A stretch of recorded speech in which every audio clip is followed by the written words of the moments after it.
मराठी सिनेसृष्टीमधील अष्टपैलू अभिनेते विक्रम गोखले यांचं आज निधन झालं। फक्त मराठीच नाही तर विक्रम यांनी हिंदी, गुजराती, तमिळ सिनेमांमध्ये सुद्धा काम केलंय। रंगभूमीवरील त्यांची नाटकं, सिनेमा आणि मालिकांमधील भूमिकांनी सगळ्यांचं लक्ष वेधून घेतलं। विक्रम यांच्या संपूर्ण कारकिर्दीमधील अनेक रोल्स गाजले। त्यातला एक महत्त्वाचा रोल म्हणजे बॅरिस्टर। विजया मेहता यांचं दिग्दर्शन असलेल्या या नाटकात विक्रम यांनी बॅरिस्टरची भूमिका साकारली। हे नाटक गाजलंच, पण विक्रम यांच्या दमदार अभिनयाने सगळ्यांना आपलंसं केलं। तर कळत नकळत या मराठी सिनेमातील त्यांचा रोलही सगळ्यांना पसंत पडला। त्यांच्यावर आणि सविता प्रभुणेंवर चित्रित झालेलं हे एक रेशमी घरटे हे गाणं आजही लोकप्रिय आहे। यासोबतच त्यांचा गाजलेला आणखी एक सिनेमा म्हणजे वजीर। या सिनेमात त्यांची आणि अशोक सराफ यांची अभिनयाची जुगलबंदी पाहायला मिळाली।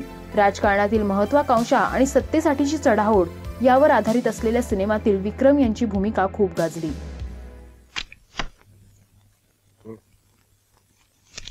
उघडून बघ, छोटसच आणले।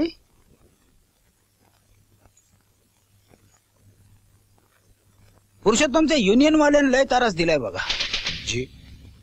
ऐकतच नाही चिंचे, काहीतरी करायला पाहिजे जी।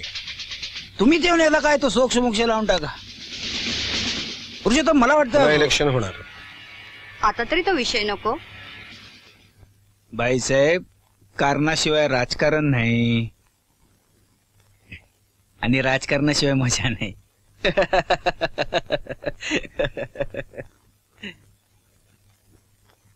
हा बर, चालूया। चहा तरी पुढच्या वेळेला पुन्हा येऊ की आम्ही भेटायला? हा, भेटायचं कवा बी काय बी लागलं तरी भेटायचं। या अशा भेटी येत राहतील, पण त्यासाठी आपण भेटायला पाहिजे ना। काय पैसे, बरोबर का नाही?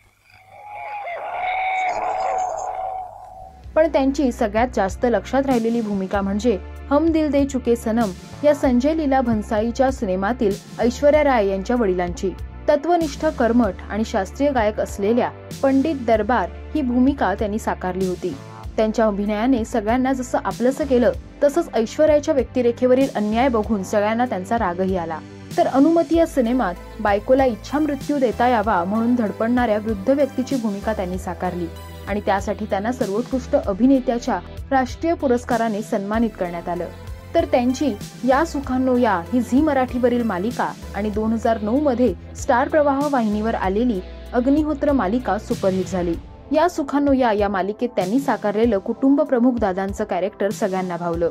तर अग्निहोत्रम मधील मोरेश्वर अग्निहोत्री ही भूमिकाही सगळ्यांच्या लक्षात राहिली। नटसम्राट या सिनेमात त्यांनी आप्पा बेलवलकरांचे मित्र रामभाऊंची भूमिका साकारली होती। या सिनेमात नाना आणि विक्रम यांच्या जुगलबंदीने सगळ्यांना आपलंसं केलं। नुकताच प्रदर्शित झालेला गोदावरी हा त्यांचा शेवटचा सिनेमा ठरला। या सिनेमात त्यांनी निशीच्या स्मृतिभ्रंश झालेल्या आजोबांची व्यक्तिरेखा साकारली होती। अतिशय वेगळ्या भूमिकेने प्रेक्षकांचं त्यांनी लक्ष वेधून घेतलं। तर नुकतेच ते स्टार प्रवाहावरील तुझेच मी गीत गात आहे या मालिकेतून प्रेक्षकांच्या भेटीस आले। या मालिकेतही त्यांनी शास्त्रीय गायकाची भूमिका साकारली होती, पण दुर्दैवाने ही त्यांची शेवटची मालिका ठरली। राजश्री मराठीकडून विक्रम यांना भावपूर्ण श्रद्धांजली।